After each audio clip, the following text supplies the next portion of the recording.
Hey Creative Tribe, it's Tracy here with day 19 of Ethany's 31 Days of Tarot. The day 19 prompt is, what card do you look out for when you get a new deck and why? There are a couple cards I look out for when I get a new deck. They are the Lovers, which is the 6, the Devil, which is the 15, and the Three of Swords. The 6 I look out for because 6 is my soul and personality number. So the Lover's card is like my soul, represents my soul and personality. From a tarot numerology perspective, I'll explain later. Maybe I'll just leave you links.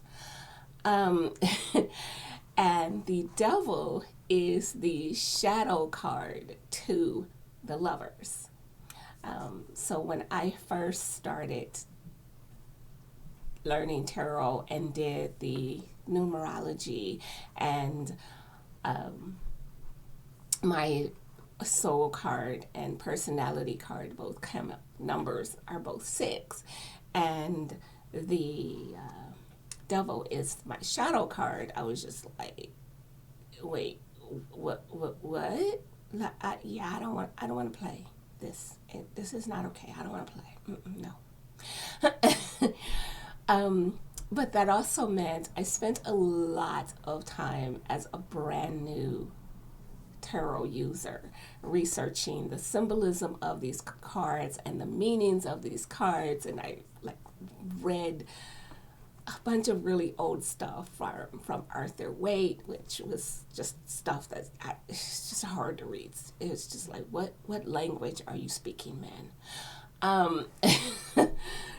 But I did a lot of research on these two cards, just because I was just like, I don't know what this even means, really.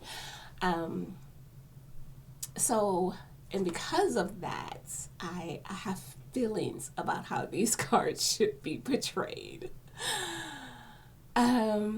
So let me just show you. Oh, and the Three of Swords, I look out for that one just because I always want to see if a deck creator can do that symbolism in a way other than 3 swords piercing a heart. Like, can you just give me something else?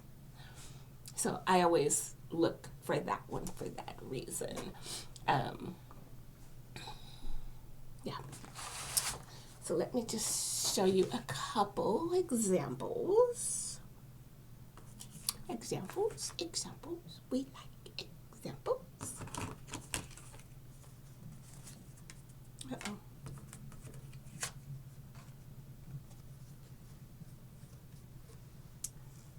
Okay, so this is the traditional Ryder Waite Smith Lovers and Devil card.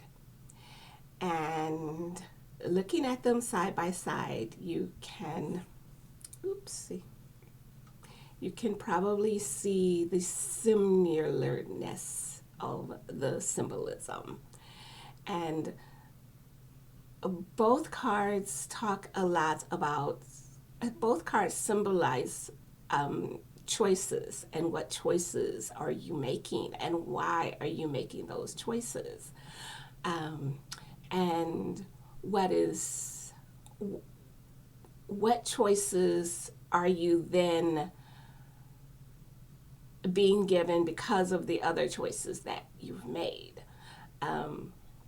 So when a deck portrays the Lovers as just 2 people in love, it feels shallow to me, because the Lovers card is actually more about thoughts and like how you think, how you make decisions.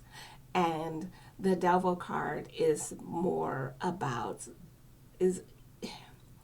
people frequently interpret the Devil card as addictions, but it's not so much addictions as it is about the choices, how the choices you've made before, how those choices are impacting your life now. And are those choices impacting your life in a way that is beneficial to you? So that is the Lovers and Devil card from the traditional Rider-Waite-Smith. And this is the Three of Swords from the traditional Rider-Waite-Smith. See, Three of Swords, piercing the heart. Rain clouds, blah, blah, blah. Okay. In the Tarot of the Haunted House, this is the Lovers and the Devil card. And notice how in the Devil card, that's the Lovers, how in the Devil card, which is this one, it's the same two people.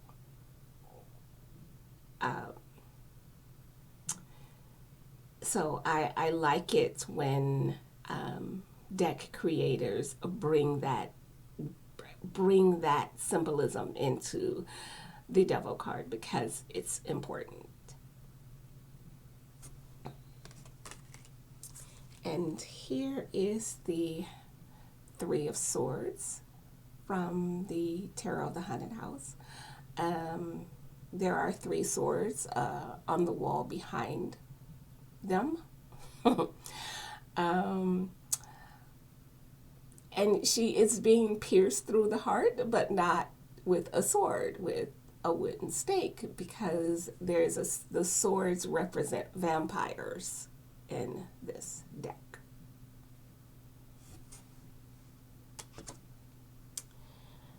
And here is the Lovers and the Three of Swords the Lovers and the Devil from the Mermaid Tarot.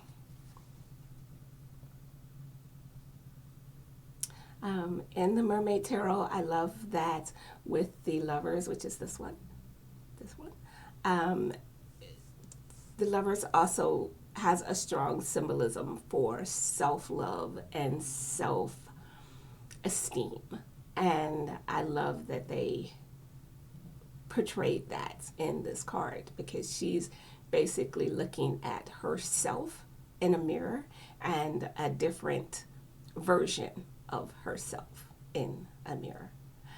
And in the Devil card, we see the mermaid in a cage on land with lots of shiny things around her, symbolizing what choices got you into this very vulnerable situation, and what are you doing to get yourself out of this very vulnerable situation. And at the moment, she's just doing not a damn thing, but she'll get there. And here is the Three of Swords in the Mermaid Tarot. There are three swords, but they're not piercing anything. And what's really happening in this card is that the three mermaids are having a mourning ceremony for the death of their whale friend. So it does portray that heartbreak, but it portrays more than just heartbreak. Because as we know, heartbreak is never the beginning or the ending. There's always something that came before the heartbreak, and there's always something that comes after. And I like when deck creators can give me that kind of rich symbolism in this card. So those are the three cards I look for when I receive, well, even before I decide to buy a deck. Because unless it's a super new deck, you can usually find a flip through of the deck on YouTube or on the creator's website. They'll frequently do a flip through of their new deck. So yeah, I usually look for a flip through to see how they portrayed these three cards. It comes into play when I'm deciding if I want to purchase that deck or not. So that is it for me and day 19. Have a great day, and I will see you next time.